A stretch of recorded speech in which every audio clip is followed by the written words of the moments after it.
നമ്മുടെ വാഗമണ്ണിൽ തന്നെ വളരുന്ന ഒരു പാറയുള്ള സ്ഥലത്തെപ്പറ്റി നിങ്ങൾ കേട്ടിട്ടുണ്ടോ? തങ്ങൾപ്പാറ എന്നാണ് ആ സ്ഥലത്തിൻ്റെ പേര്. ഇന്ന് ഞാൻ നിങ്ങളെ കൂട്ടിക്കൊണ്ടുപോകുന്നത് തങ്ങൾപ്പാറയിലേക്കാണ്. ഇവിടുത്തെ കാഴ്ചകളും അനുഭവങ്ങളും ഒരു വേറിട്ട അനുഭവം തന്നെയാണ്. ഇവിടെ നിന്നാണ് നമ്മൾ സ്റ്റാർട്ട് ചെയ്യുന്നത്. ഒരു തരി മണ്ണ് പോലുമില്ല, ഫുള്ള് പാറയിൽ കൂടെയാണ് കേട്ടോ നമ്മൾ നടക്കുന്നത്.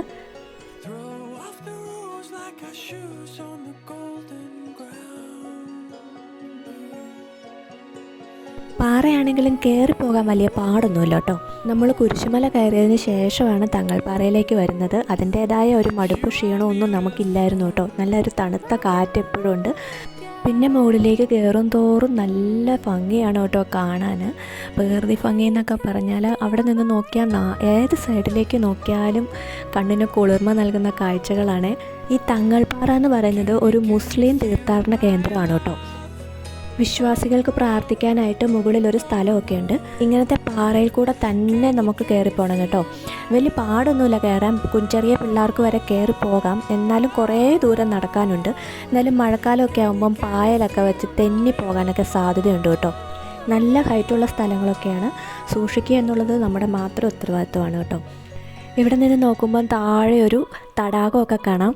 നല്ല ഭംഗിയാട്ടോ. ഇവിടെ നിന്നിങ്ങനെ ഈ ചെറിയ തണുത്ത കാറ്റും നല്ലൊരു അന്തരീക്ഷം എന്നാലും പറഞ്ഞറിയിക്കാൻ മേല. നല്ലൊരു മനസ്സിനൊരു ഭയങ്കര ഒരു ശാന്തതയും ഒരു കുളിർമയും ഒരു സന്തോഷമൊക്കെ കിട്ടുന്ന ഒരു സ്ഥലമാണ് കേട്ടോ ഇത്.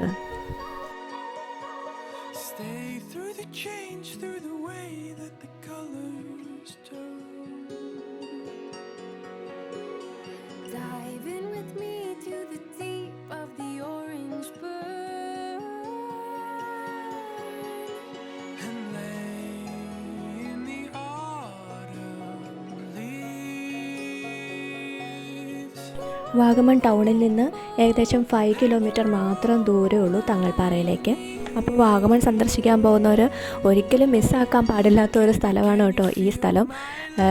അതുപോലെ അത്രയും ഭംഗിയാണ് ഇതിൻ്റെ മുകളിൽ ഇങ്ങനെ നടന്ന് ഈ കാഴ്ചകളൊക്കെ കാണാൻ വേണ്ടിയിട്ട് കേട്ടോ.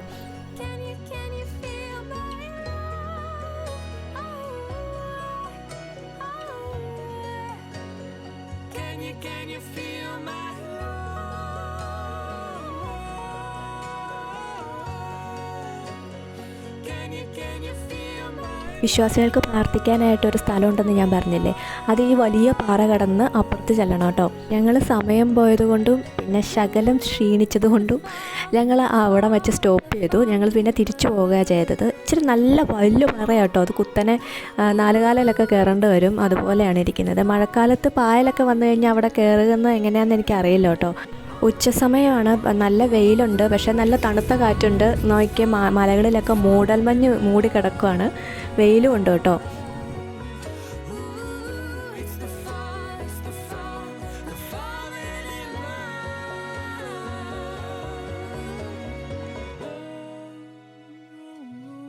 നമ്മൾ താഴെ എത്തിയിട്ടുണ്ട്.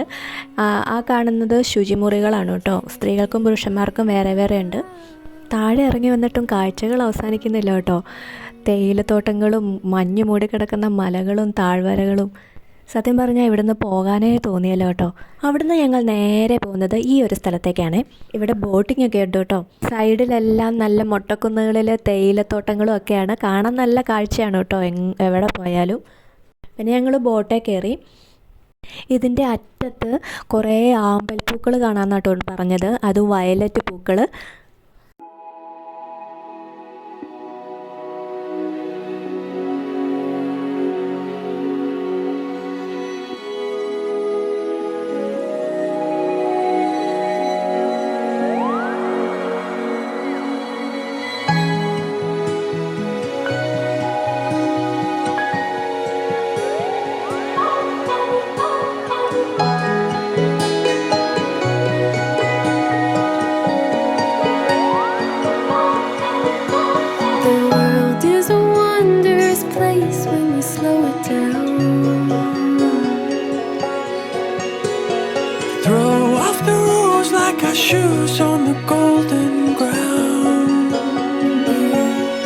ഇതാണ് ഞാൻ നോക്കിയിരുന്ന അമ്പൽപ്പൂക്കൾ. നല്ല രസമോ കുറേ ഉണ്ടായിരുന്നു കേട്ടോ. പക്ഷെ നമുക്ക് പറിക്കാനൊന്നും പറ്റിയല്ല. അവിടെ ഇങ്ങനെ കയറ് കെട്ടിട്ടുണ്ട്. അങ്ങോട്ട് ബോട്ടൊന്നും കൊണ്ടുപോകുമല്ലോ കേട്ടോ നമ്മളെ. നീല പരവതാനി വിരിച്ച പോലെ ഇങ്ങനെ കിടക്കുമായിരുന്നു. നല്ല രസമായിരുന്നു കേട്ടോ, സൂപ്പറായിരുന്നു.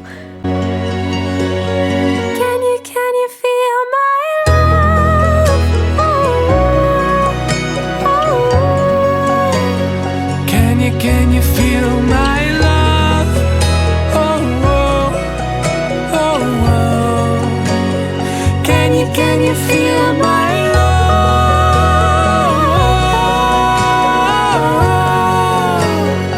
Can you feel my love?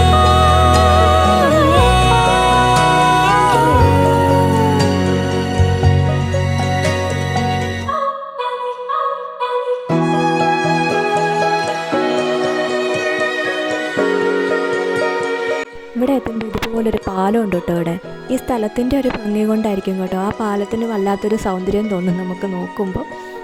ഏതൊക്കെയോ സിനിമയിലൊക്കെ ഈ പാലം ഉണ്ടെന്നാണ് പറയുന്നത് കേട്ടോ. എനിക്ക് ഏത് സിനിമയാണെന്നറിയില്ല.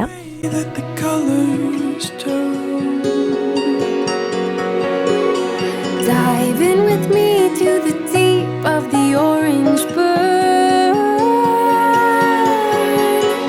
and lay in the autumn leaves. ഏതായാലും ഇവിടം വരെ വന്നതല്ലേ, എന്നാൽ പാലത്തേലും കൂടി ഒന്ന് കയറിയിട്ട് പോകാമെന്ന് വെച്ചിട്ടോ. അങ്ങോട്ട് പോകുന്ന വഴിയൊക്കെ ഭയങ്കര ബ്യൂട്ടിഫുള്ളാണ്.